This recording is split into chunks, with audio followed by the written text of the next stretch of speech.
Mr. Chairman, sir, I rise to highlight some of the problems that have arisen after the decision to demonetize 500 rupees and 1000 rupee currency note. Prime Minister has been arguing that this is the way to curb black money, to prevent growth of forfeited currency note, and also to help in control of terrorist finance activities. I do not disagree with these objectives, but what I do want to point out is that in the process of demonetization, monumental mismanagement has been undertaken, about which today there is no two opinions in the country as a whole. Even those who say that this measure will do harm or will cause distress in the short run, but be in the interest of the country in the long run. Well, I am reminded of what John Keynes said once, in the long run, all of us are dead. And therefore, it is important to take note of the grievances of the people, the ordinary people who have suffered as a result of this imposition on the country overnight by the Prime Minister. And I say so with all responsibility that the outcome, we do not know what will be the final outcome. Prime Minister has said that we should wait for 50 days.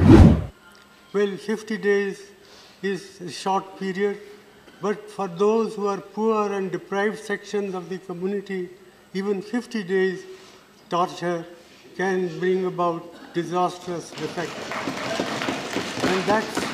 And that's why about 60 to 65 people have lost their lives, maybe more. And what is more is, what has been done can weaken and erode our people's confidence in the currency system and in the banking system. One, I would like to know from the Prime Minister the names of any countries he may think of where people have deposited their money in the banks, but they are not allowed to withdraw their money. This alone, I think, enough to condemn what has been done in the name of greater good for the people in the world. And, sir, I would further like to point out that, in my opinion, this scheme of monetization, the way it has been implemented, will hurt agricultural growth in our country, will hurt small industry, will hurt all those people who are in the informal sectors of the economy. And my own feeling is that the national income, that is the GDP of the country, can decline by about 2 percentage points as a result of what has been done. This is an underestimate, not an overestimate. Therefore, I feel that the Prime Minister must come with some constructive proposal how we can implement this scheme and at the same time prevent this distress that has been caused to the common people. It is no good that every day the banking system comes with modification of the rules, the conditions under which people can withdraw money. That reflects very poorly on the Prime Minister's office, on the Finance Minister's office, and on the Reserve Bank of India. I am very sorry that the Reserve Bank of India has been exposed to this sort of criticism, which I think is fully justified. I therefore not like to say much more than this.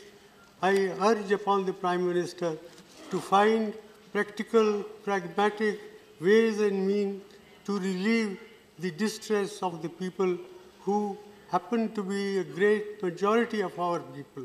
After all, 90% of our people work in the informal sector. 55% of our workers in agriculture are feeling distress. The cooperative banking system, which serves large number of people in the rural areas, is non-functional, has been prevented from handling cash. So, in all these measures convince me that the way the scheme has been implemented, it's a monumental management failure, and in fact, it is a case of organized loot and legalized plunder of the government.